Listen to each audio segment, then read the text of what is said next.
Hello everyone and welcome to another one of our live streams today. We're going to have a general question and answer session with our apprenticeships team. So if you do have any questions, please submit them in the comments below and they'll be happy to answer them and get your questions and inquiries sorted. So let's invite the team in and they'll introduce themselves and we'll move on to the questions. So hi Giles, hi Sue, hi Karen. Hi there. Hello. If you just go one by one, go around and introduce yourselves and your role in the apprenticeship team. Okay. Yep, no problem. So my name's Giles Holmes, Leicester College, Senior Account Manager. My role is to work with employers to create apprenticeship opportunities for young people and adults.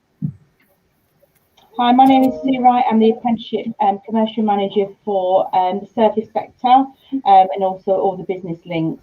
So my job role is to support and put the apprenticeship courses on, and then for the team that work with me, we've got on a vast amount of different apprenticeships across the business and the service sector. Hi there, my name's Karen Smith. I am the Assessor Lead for Hairdressing, Barbering, Dental and Print. I've worked at the college now for 14 years, predominantly in hairdressing and barbering. Fantastic. So our team have a lot of industry experience, so they'll answer any questions you have today. Please make sure you comment them and we'll get them answered. But we'll start with a few questions that we get regularly from your open events. So if someone could just brief over what an apprenticeship is. Giles, do you want to answer that one? You're on mute, Giles. Giles, you're on mute. There's always one. Always one. Second. That was good. It's actually better when I'm on mute. That is better. Yeah, we prefer it that way. Apologies. Okay, so I was just saying, Karen, you will know more than me about an apprenticeship, so we'll come to you in a minute, I think, on that one. But yeah, okay, that's very, very simply, an apprenticeship is a job. It's a real job. It's paid. You have a contract of employment with the employer. The employers we work with are high-quality employers that are actually not just looking to take you on for the apprenticeship, but beyond in terms of that progression. And it's fantastic because you're not just undertaking a real job and good experience, you're getting a nationally recognised apprenticeship standard qualification. Karen? Yeah, so a lot of the salons and barbers that we actually work with are well-recognised salons in and around Leicestershire. You'll get a really good, fantastic hands-on experience where you'll attend college one day a week. During that day, you'll be given a wealth of knowledge and theory and practical skills by our team of lecturers and assessors at the college, and then the rest of the time you'll actually be placed into a workplace where you'll receive visits from us, where we'll actually come out and see you in the workplace, liaising with yourself and your employer and doing hands-on assessments, getting you ready and prepared for your endpoint assessment. Okay. Is there anything else to add to that? I just want to really add that people tend to think that an apprenticeship is just for very young people and school leavers, but it's not. It's from any age group right across the spectrum. And some people within their employment, they go on to learn something new and then go on to an apprenticeship scheme as well. And I'll say 99% of our qualifications, our apprenticeships are now the new standard. So it's the latest qualifications as well. Thank you, guys. That gives a really well-rounded description of what an apprenticeship is. I think a lot of people do get confused from time to time between that and courses. So can you just briefly describe what is the difference between doing a course and an apprenticeship? So first on this one then, or go on then, Karen. Okay, with an apprenticeship, not obviously, you're actually being paid whilst doing the course. So in terms of a BTEC course, it's my understanding that you'll actually be in college for a majority of the time, whereas with an apprenticeship, generally you are in college one day a week, or probably 20% of your training time will be in college or off your normal working duties. You'll actually get paid, and the current rate of pay for an apprenticeship is £4.15 an hour, and that generally increases each year as well. Thank you, Karen. And you've just already answered my next question, which will be how much will an apprentice earn? So we'll move swiftly on to applying for an apprenticeship. How do you apply? Okay, yeah. So in terms of applying for an apprenticeship, there's obviously support there from Leicester College around the recruitment support from them. So if you are looking for an apprenticeship at the minute, our recruitment team can help around your CV, your application form, and also making sure that that the actual apprenticeship you're looking for is the right fit for what you think it might be in terms of the role. And then there's the support from the team around the application process as we broker opportunities with employers. Fantastic, thank you. So obviously, where do you go to look for an apprenticeship as well, Giles? Yeah, good point. So you've got, the main point really, so you've got two aspects to it. One is the Leicester College apprenticeship website. So we've got at the minute vacancies on there in business and customer service, I remember off the top of my head today. So that's live, but also the government website. So young people and adults definitely should always register onto the government apprenticeship website with their email address, and then they can set up alerts so they can get specific apprenticeships. Like Karen was saying there, if it's hairdressing, beauty they're interested in, they get the alerts for all the new vacancies that we create in Leicestershire.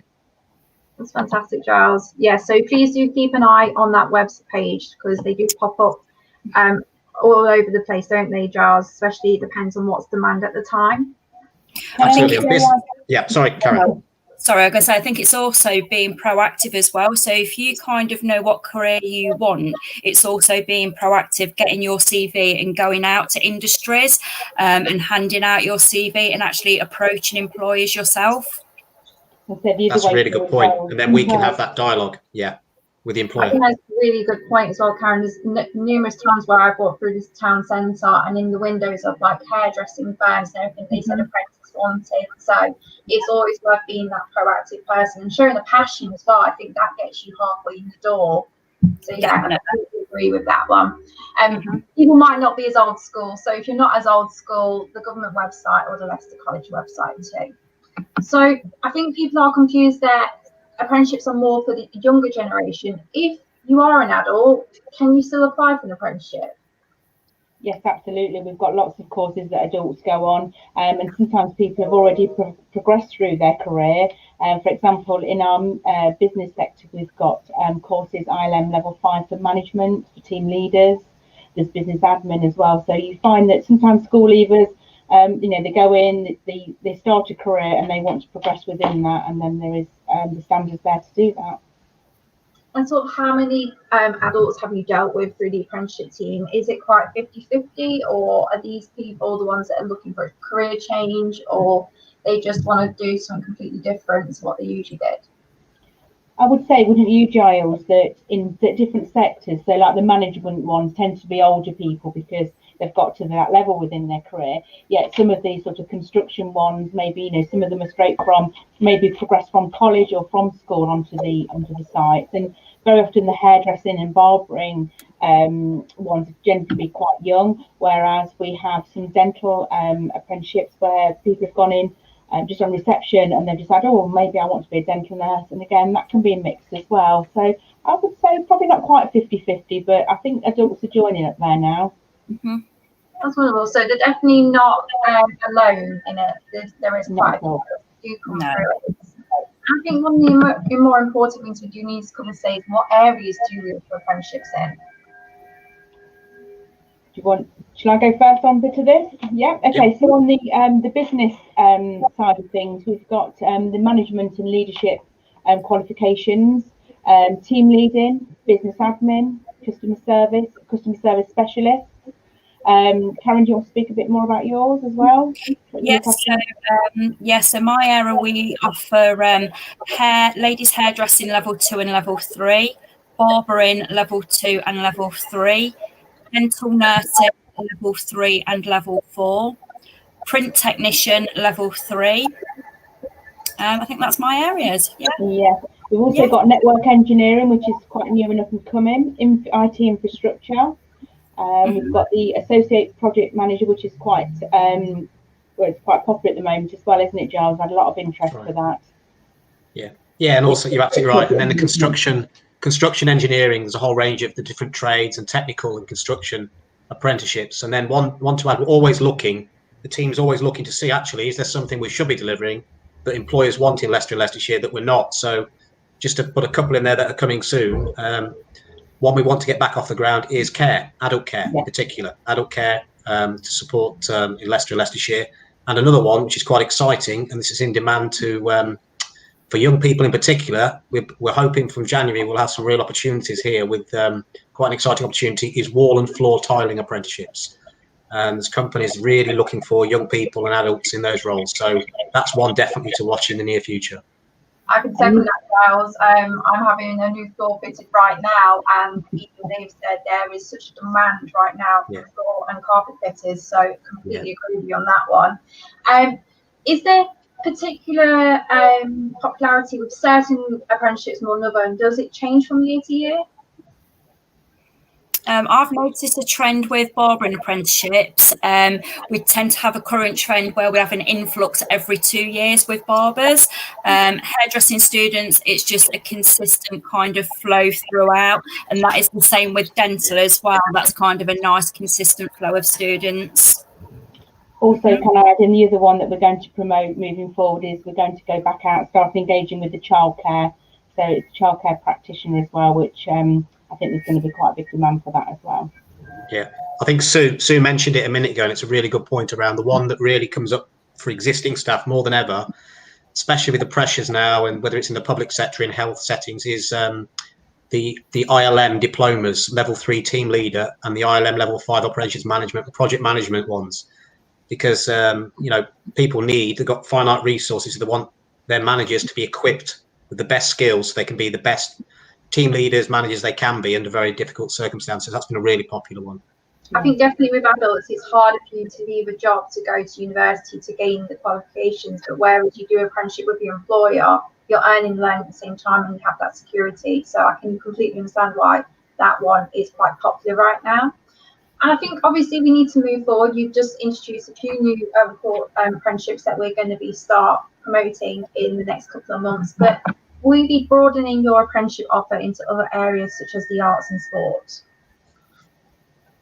That's a good question. Yes, we're always looking. I mean, Sue, we're always looking, and Karen, aren't we, around this? And of course, creative industries, for example, in Leicester and Leicestershire is a big thing. Obviously, at the minute, it's a very difficult agenda, around the impact of COVID. But yes, absolutely, we've got the performing arts side of things, full-time offer. So we're always looking at that. So what we need to do there is create the demand. If there's demand there from young people and adults, we've got to make sure we create the demand with employers. And the same for sport as well. Obviously, it's a priority for everybody, lifestyle and health in the current setting anyway, and it always is. But we've got the ability. It's about creating the demand. So we are always refining our offer. What we know that young people in particular, we find a lot of sport, whether it's professional coaching or whether it's more sort of the active leisure learning in a gym setting. So I think for 2021, there's going to be some new exciting ones coming on board, and they're definitely going to be in there in terms of our discussion and making sure we've got the employer demand. That's fantastic, Giles, and I can vouch for your team. They work endlessly to make new connections with employers across Leicester and Leicestershire and beyond that as well. So hopefully we do see some new exciting apprenticeships in the next few years to come. Okay, so moving on, a lot of youngsters, obviously, they're applying right now for courses, but there are those who are interested in apprenticeships and they probably don't get the full support with doing a CV. So do you provide support with helping out them creating them? We do, absolutely. And again, just to add a little bit more, this has been fantastic doing these types of events online, because we've realised with COVID and the current situation, we're going to put on more resources, videos, recorded sessions, CV workshop sessions, both live and also recorded for different sectors. So, for example, Karen's sector will have a focus on CV writing, but also what employers are looking for in the hairdressing, barbering sector. And the same for Sue's sector around the business management, what they're looking for a business, apprentice, customer service. So there's some more online resources coming up. So we've both got at the minute, the offer, if I'm honest with you, is more, it is face-to-face, where it's COVID secure, we can do that. But the main thing at the minute is online support, both from our recruitment team around the individual support, CVs, but also watch out for the new resources coming online. Thank you, Jazz. Yeah, obviously we're doing everything we can as a college and a community to make sure that we are COVID secure. So if you do have any interest in apprenticeships, I'll pop the email address up at the end and you can contact them that way to discuss this further. But especially for youngsters, it's important that we do this because they haven't had the work experience. I think it's easier for adults because they've had that, but people don't realise how useful it is to have been a newspaper, have a newspaper around, or be a babysitter. Anything goes when it comes to work experience. So we'll be updating you more on those webinars and those virtual events that we'll be offering. Okay, so moving on. So I think, Karen, you briefly touched on this. How many days will I spend with my employer and at college? Okay, so generally, as part of your apprenticeship, you'll spend 80% of your time in the workplace, approximately, and then approximately 20% in the college, or 20% being spent on training. Okay, that's simple as that, isn't it? Yep. There's a little bit of variety on that as well, just knocking on that. So for some of the service sector, that's true of. However, in construction, they tend to do it so there's actually block weeks as well. So they'll probably learn a particular, a skill, and that takes more than 1 day a week over a long time. So that there's block weeks. And I believe that's the same in engineering as well. So there is some variety. And then there is the occasion when sometimes they don't actually come into college, and we do a bespoke apprenticeship out with that employer, with their mentor out in the workplace and make checks and with learning on that as well. Okay, good. So if you're watching, please make note of that it does depend on the apprenticeship, who you're employed by, and it is various depending on the area as well. So moving forward with the next question, it did pop up quickly. I'm currently in year 11 and I'm looking to go on to an apprenticeship. What time of year shall I start applying? Okay. Yeah. I mean, Karen, Sue, I don't know whether see what you think, but I mean, I'm guessing really apprenticeships in terms of we find with new employers for September, of course, is usually a peak time. This year it's been a bit different because of COVID, but we've still got good numbers starting in September and October. So there's still opportunities now. It's not too late. What I would say is probably, obviously the GCSEs, of course, next year are going to be 3 weeks sort of delayed. So, but I would say really start looking now. I know it's October now, but start looking now. Register onto the website, the apprenticeship website, the Leicester College website. Start having a look and getting an idea. Set up the alerts now to have a look at what's coming through, and also the types of apprenticeships over that period. But in terms of applications and support, I would say any time from the new year, really. January, February. We know you're busy getting ready for your GCSEs, but we can start having that discussion with you to support you to make sure you're best placed, ready for support sort of March, April, May time onwards sort of thing around applications. I would also recommend as well that they actually start going out into workplaces and try and offer some free work experience, just to check that they actually like the industry that they think they want to go into. Because sometimes you have an idea of what an industry is like, but then once you're actually doing it, it's nothing like what you actually expected. So I think sometimes it is a good idea to go out there, get a little bit of work experience, which will also look good on your CV, and get a little bit of an understanding of what that industry is about.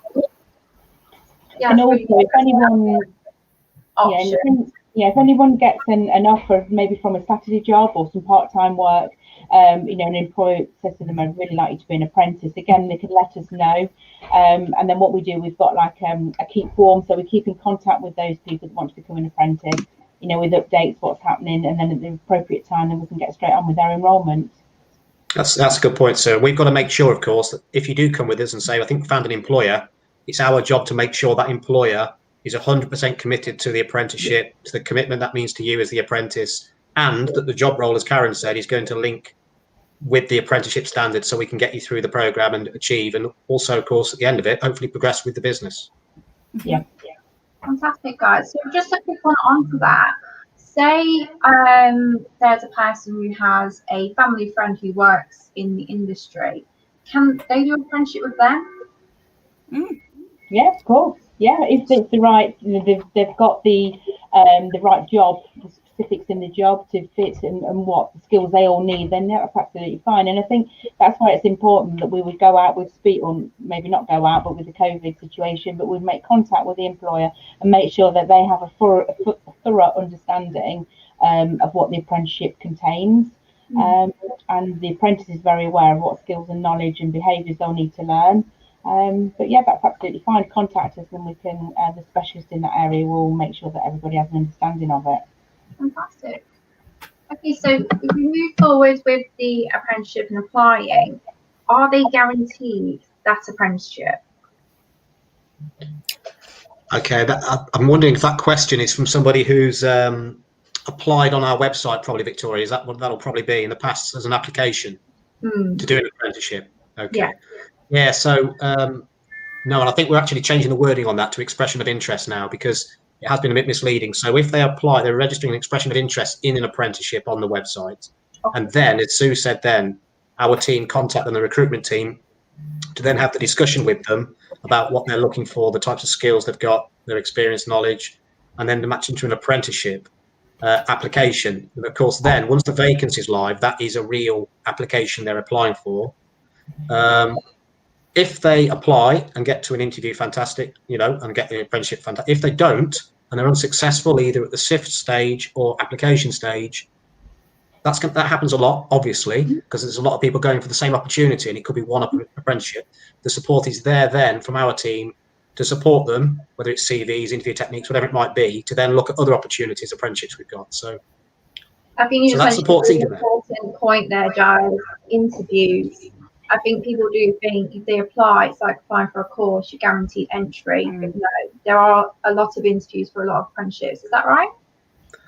That's right. Yeah, you're right. It's not guaranteed in an interview.